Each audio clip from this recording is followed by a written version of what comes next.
Assalamualaikum warahmatullahi wabarakatuh. Nama saya Jasmina Dalfati.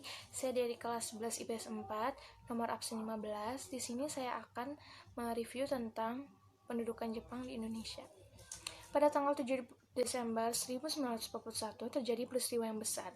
Pada saat itu, Jepang menyerbu pangkalan angkatan laut di Pearl Harbor, Hawaii.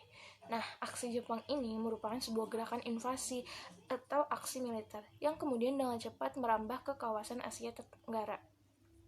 Sehingga di Januari sampai Februari tahun 1942, Jepang menduduki Filipina, Pontianak, Balikpapan, Palembang, Tarakan atau Kalimantan Timur, dan Samarinda yang mana waktu itu bangsa Belanda masih berada di wilayah Indonesia.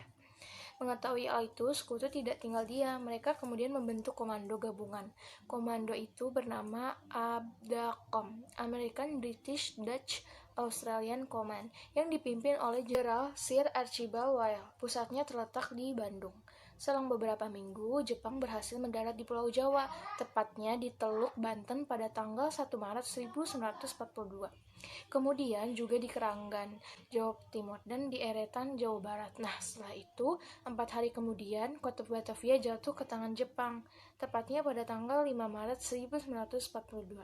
Setelah Jepang berhasil menguasai beberapa wilayah tersebut, akhirnya tanggal 8 Maret 1942, Belanda secara resmi menyerah kepada Jepang.